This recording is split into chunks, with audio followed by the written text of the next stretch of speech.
नमस्कार, top 10 news में आपका स्वागत है। मैं हूं राम सकल यादव। आइए दिखाते हैं आपको आज की छोटी बड़ी खबरें।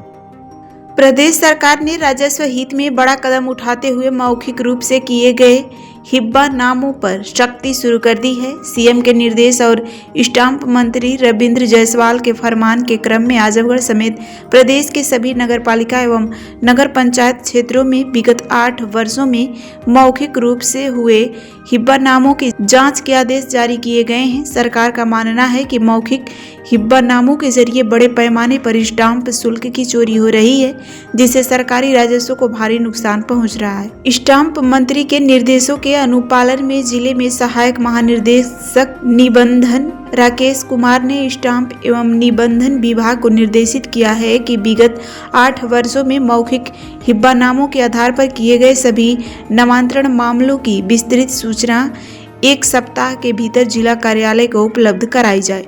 निर्देश के स्पष्ट किए गए हैं कि ऐसे सभी मामलों की सूची तैयार कर अग्रिम कार्यवाही के लिए तत्काल रिपोर्ट भेजी जाए, ताकि सरकार की मंशा के अनुरूप आवश्यक कानूनी कदम उठाई जा सके। सहायक आयुक्त स्टाम्प राजेश कुमार ने बताया कि मौखिक हिब्बा नामों के कारण सरकार के राजस्व को लगातार नुकसान हो रहा है।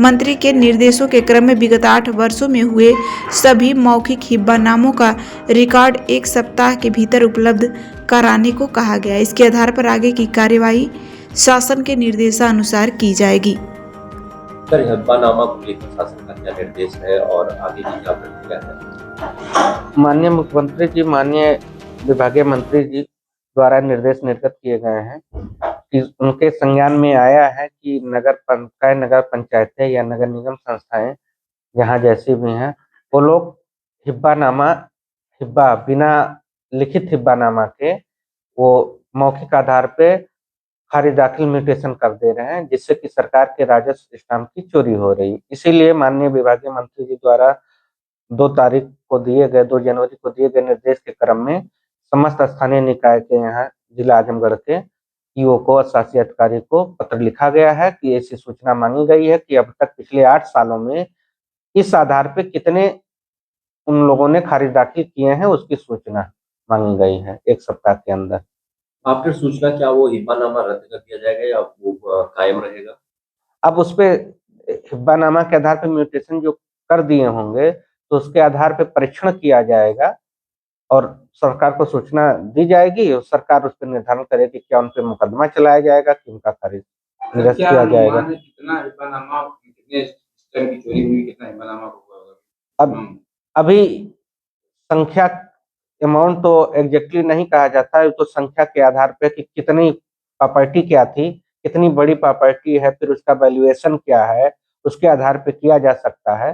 लेकिन और संख्या कितनी है, क्योंकि जिले में लगभग 17-18 नगर पंचायतें नगर पालिकाएं मिला के हैं, स्थानीय निकाय संस्थाएं हैं, तो उनके अनुसार हर नगर पालिकाओं ने या नगर पंचायतों ने कितना किया है, इसके आधार पर निर्धारण किया जा सकता है। अभी की क्या प्रक्रिया है सर? अब रोक लगा दी गई है ऐसे? नहीं, रोक तो है ही है, जारी किया गया है कि वो ना करेंगे, लेकिन मीडिया में आने का कानूनी माननीय मंत्री जी का निर्देश भी था कि इसका प्रचार प्रसार हो कि अगर वो कर रहे हैं तो रोका जाए।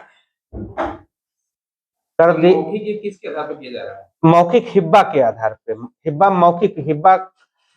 मौखिक हिब्बे के आधार पे किया गया। मौखिक हिब्बा माने कि जैसे कोई वारिस, किसी के वालिद या पिता चले गए, उसके आधार पे उनके बच्चों का नाम चढ़ जा रहा है। मौखिक आधार पे बोले जाते हैं हमारे पिताजी ने मौखिक कहा, तो नगर पालिकाओं को इसलिए चढ़ा लेते हैं, उनको उस पे हाउस टैक्स और जलकल टैक्स लेना होता है। इस नाते किससे वसूलेंगे कि क्योंकि स्वामित्व जिसके पास रहेगा उसी के, इसलिए वो चढ़ा लेते हैं।